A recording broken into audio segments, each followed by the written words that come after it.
I'm a 39-year-old woman and I was 35. At the time this happened, to call me petite would be putting it kindly, and as much as I've been working on my weight training over the years, my gains aren't anything to write home about. I was 35 in 2014. And I was living down in Florida at the time to help take care of my grandparents. Not far from where they live was this big old park, maybe 3 miles around, and while I lived down there, I used the park as the route for my Sunday jogs. A lot of other folks use the park too, especially on the weekends. So to beat the crowds, I would run early, like very early, like 6:30 in the morning early. I'm not trying to show off. My job has a very early start time too. So that's just my default sleeping pattern anyway. But if I run pretty much any other time of the day, I just don't get the space that I'd have otherwise. The only trouble is being all alone as a female jogger comes with its very own set of problems, as I'm sure you know. You can avoid most of these by running early morning and never late at night. But as it came to learn, sometimes troubled doesn't sleep. I was about a mile into the run, feeling slightly more tired than usual, which really sucked, but all well. The track I was running on was right next to the road, with the only thing separating the dirt track from the road being a line of sidewalk. There were very few cars in the road, given how early on a Sunday it was. So when this beat-up-looking pickup truck drove past me and honked, it really took the wind out of my sails. I really hate getting cat-called or honked at when I'm running, even if it's just guys trying to be nice, I guess. I hate to sound like an F&B here, but it is what it is. I'm in my zone, focusing on my breathing and not tripping over anything. Just don't take me out of my focus. As I said, the guy honked, kept on driving, and I cursed him out in my head as I went. It had been a long time since anything like that had happened. So it just kind of hit a little harder when it kept running, trying to use the anger to push myself a little harder, and just carried on with my morning workout. Then maybe 5 to 10 minutes later, the same truck drives past me again. I heard him before I saw him that time, honking really loud as he drove past me as close to the curb as he could manage. I just broke. I had no idea what the guy's problem was, if he was still loaded from the night before or whatever, but I slowed down through up to middle fingers and just started cussing the guy out. But I swear the second the first curse left my lips, he slams on his brakes, pulls over, and jumps out to confront me. I couldn't believe it. Like, I just couldn't believe anyone could be so petty. I pulled out the one headphone I actually use in time to hear her mass. "You got something you want to say to me?" I briefly debated on saying yes, before giving him a huge chunk of my mind. But just from the way the guy was acting, I knew this wasn't going to be civil. The guy had spotted a lone female jogger repeatedly antagonize me, then jumped out of his car, apparently ready to fight a woman. The moment I gave him any pushback, he obviously wasn't playing with a full deck. And then the moment I took a step back, he started to run at me, breaking into a full sprint to get away from the guy. It's the most terrifying few moments in my life. I was convinced that he was going to catch me, completely convinced that at any second, I was going to go tumbling to the ground after he tackled me or kicked my legs out from under me. The thought must have been like rocket fuel to my legs, because somehow the guy didn't catch me. And you can bet your birth that he was chasing me though. I could hear him barking all kinds of abuse behind me as I went. There came a point where he sounded audibly out of breath. And that spurred me to run even faster, knowing that I was going to be able to get away. I don't know if it's some kind of irony or whatever, but it always strikes me that although running so early on my own almost got me into trouble, it was all the running I'd done before that which allowed me to get away from the guy. Do you think there might have been a moment of celebration or something, because there was definitely a point where I knew that he wasn't following me anymore? But instead of stopping and calling the cops or something, I just kept running and running until I was completely and utterly spent. When I stopped, my legs felt like jelly. And it basically just collapsed onto a patch of grass, panting heavily and totally in shock. I felt like puking, but I held it down. And then out of nowhere, I saw another jogger running up to the track towards me. I'd run into the park, if that makes sense. So it was no longer exposed to the road the guy was driving on, but I still didn't feel safe. I still thought the guy's truck was just going to appear out of nowhere, even though that was probably impossible. I think I was still in shock when I told my fellow jogger what had happened, and she immediately began to call 911. Then, in between talking to the operator, she said to me, "You safe now, sweetie?" And I just started welling up. Then before I knew it, I was crying in the woman's arms as she talked to 911. I've never been chased like that. Not by anyone who I really thought was trying to hurt me anyway. I didn't know I could even get that scared, that out of your mind kind of terrified that you can only remember in steel frames afterwards, like your brain is trying to block it out. I tried to pull myself together as quickly as I could. And for the longest time I lied to myself and others about how much I let it affect me. I stopped running as frequently, confined my cardio to treadmills and ellipticals, and it had a terrible effect on my overall fitness. I didn't change my calorie intake either, in fact, and I think I ate more due to the stress and trauma, like my body's way of stopping it from happening again by making me too unfit to run. Facing the fact that it was hurting became a hurdle all unto itself. I didn't want to admit to myself that some random psycho had instilled this terror inside of me. But he had, and as one doctor phrased it, I was, quote, having a perfectly normal reaction to a very abnormal situation. I made some quite large strides in my time before I moved back to Hartford, and I didn't run any kind of long-distance outdoor routes until I got home again. The cops basically made it clear that without any kind of ID on the guy, there was nothing they could do about it. And even if they could, they would only be able to book him for threatening behavior, or something along those lines. If I had chosen to go running around that same park again, there's a chance the exact same thing would have happened again. I guess I'm trailing off the point here and straying into topics that are way too complex for just one person to figure them out. I just hope that one day, lone women can enjoy outdoor exercise without having to think about their safety like that. But I also have a feeling that day will never come. Not in my lifetime anyway. The summer after I graduated high school, my mom helped me get a part-time job at a little diner about 4 miles from our house. The pay was a whole lot, and I was putting away almost everything I could in the hopes of buying a second-hand car before the end of the summer. I didn't spend a single cent unless it was necessary. But since my shifts tended to end pretty late, it put me in an awkward position. Spend a chunk of wages on cab fare, which was going to be way higher at that time of night, or I could jog home. Now I wasn't very athletic at this point, but the need to save money made it a real convenient time to start. So I pulled out some old sports gear, brought them to work with me, then started running home 2 or 3 times a week. It really sucked at first, and a few times in the early days, I threw in the towel and took a cab home. But after a while, as it got easier, I started getting a buzz of how much more stamina I was getting.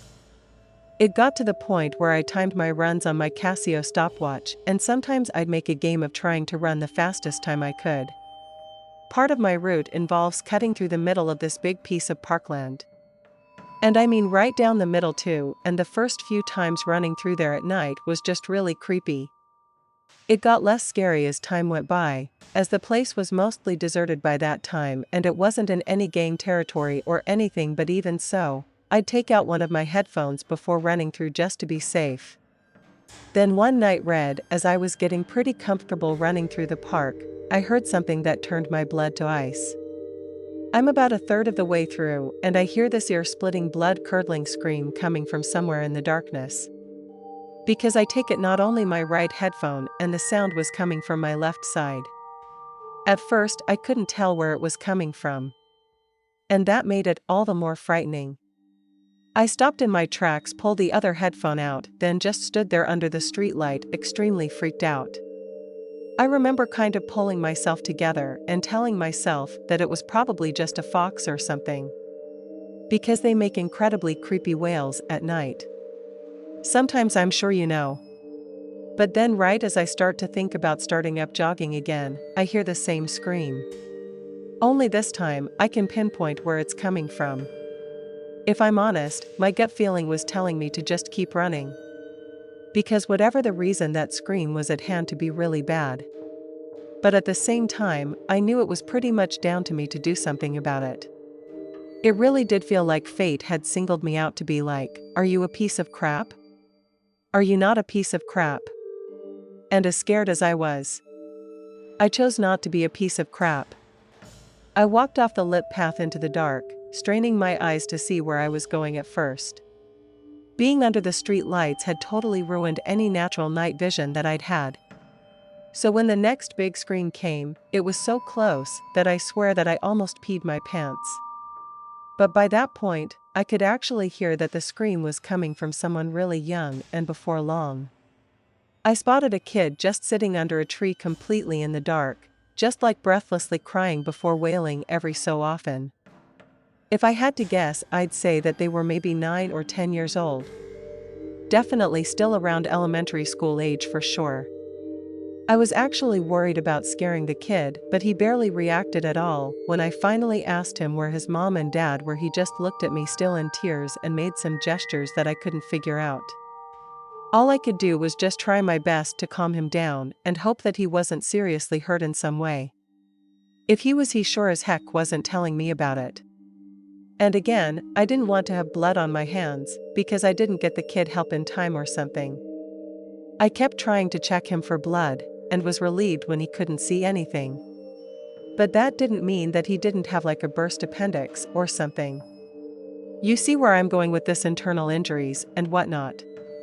When I finally get the kid to the point where you can talk to me, I tried to break the parent's question down into 2 parts, seeing if the words mom or dad elicit a better response than just parents. I asked him super slowly, "Where is your dad?" The kid just shrugs and says, "I don't know where my dad is." Then I asked him where his mom is, real slow, and get this. He says, before totally breaking down into tears again, "I don't have a mom anymore." Now, in the moment, there was a part of me that thought maybe it was all just some childhood antics. The kid and the mom had a fight. The kid declared that he was running away, like a lot of kids do at some point. And then he gotten lost and scared in a dark, creepy park. I started telling them, "Sure, you too, buddy. We just need to get you back home, so we can sort this whole thing out." He starts shaking his head like no, no, no, no, then breaks into tears again. So after work at calming him down all over again, finally, I get him to a state where I can ask him if he knows where he lives at. And the kid says, yeah, he does. I then asked him to show me, and after a little convincing, he gets up, takes my hand, and then starts leading me off towards where he lives. The first time that I realized something was really wrong was when the kid basically led me across the street to his house. He wasn't lost. And when we got closer to what he claimed was his front door, I saw was wide open. Right away, I'm thinking that because this isn't exactly like taking the kid to the front desk at a supermarket. I have no idea what had happened in that house. And to know that the door being opened at like 2 a.m. was definitely not a good sign. First thing I do is walk the kid away from the house into a neighbor's place. I was worried that this might freak the kid out more. But he didn't freak out. He just kept on sniffling, probably just in shock at that stage. And this is right after my parents bought me a cell phone too, mainly for emergencies. So as I'm hammering away at the neighbor's door, I'm also calling 911. To let them know that I thought something really bad. It just happened to this poor kid. The neighbor had opened the door armed, by the way, and he had heard the whole exchange with the dispatcher. They got the kid into their house, and then totally against what the dispatcher had told me, which was to stay away from the kid's house if there was a suspected violent situation going on. The neighbor comes back out, strapped up, and runs over to the kid's house. I'm telling the guy to stop, knowing that if the cops just show up while he's still inside, he could end up getting shot. He just told me to tell them that he was inside if they showed up at the cops. Don't just shoot first and ask questions later if someone has a weapon, and then just went ahead and crept inside gun drawn, like he was friggin' John Wick or something. I don't know if I was expecting to hear shots or screams, or whatever. But like a minute later, the guy came out again, eyes are wide, saying we got 2 bodies in there and making comments about how bad it was inside. And that's when I realized that when the kid said, "I don't have a mommy anymore," he really meant it. I think you'd actually witnessed whatever had just happened, but was just too messed up to actually say it. After a while the cops showed up. I told them what I knew. Then my part was all played out. They were more interested in talking to the neighbor who had gone into the house just so they could get an idea of the layout. All they did with me was take my name, address, and phone number, just in case they needed to talk to me, as I guess they had what they needed right in front of them. I finished my journey back home after running half walking in a state of shock that when I got home, I was completely exhausted. But I couldn't manage to drift off into almost dawn. The adrenaline was bad enough. But when I was wondering what was going to happen to that kid, that got my mind racing over and over. I remember hearing about it on the news later. But it wasn't like I was calling around all my friends to be like, "Yo, that was me that we're talking about." People found out one way or another, but for a while back then I just didn't want to think about it. It's been years now, and the kid must be nearing the age I was when I found them that night. My hope that he's moved past would have been managed to make a life for himself somehow. What if that kid really did witness his mama getting shot by her boyfriend, all before he turned the gun on himself? But I don't know if there's a kid alive who would come back from seeing something like that. I've been running to keep fit for a couple of years now. And I honestly can't recommend it enough. But seeing this kind of reminded me of something I feel that I need to share. I got into running during the summer of 2019. And over the next 6 months or so, I made steady progress with my fitness. But the winter hit hard, and it sapped my motivation to run, especially around Christmas when good food and strong drink were plentiful. But then come New Year's Day, I was back out in the park running my usual laps, determined not to lose any of the progress that I've made. But as it turned out, so was everyone else. The park was way busier than usual. And I swear that at least a half the people that were jogging. But one of the things that really stood out to me was just how gassed people look. A lot of them were obviously brand new runners, and were getting back into it after a period of time off, because there was a lot of coughing, spluttering, and leaning up against trees and all that kind of stuff. I've got a bit of a weird habit of cheering people on when I see them like that. It happened to me when I first started, just some random old man on a walk through the park, who told me, "Don't give up, son." And it gave me this massive boost. And I know some people find it a bit irritating, but I think it's a net positive. Anyway, I'm basically having the time of my life, cheering people on, generally getting inspired by all the people trying to make a change and better themselves. And it was just great vibes. Then the next thing I know, I'm rounding this blind band covered up by this big evergreen bush of some kind, and I see someone just lying on the pavement in front of me. Eyes closed and just completely still. I stopped dead in my tracks, literally stunned by what I was looking at. There was a second where I thought the guy was just talking to Mickey, as they say, and then my call of "Are you alright, mate?" would be met with some bantering reply or something. But there was nothing. The guy stayed completely still, eyes closed, totally unresponsive. And went into full-on panic mode.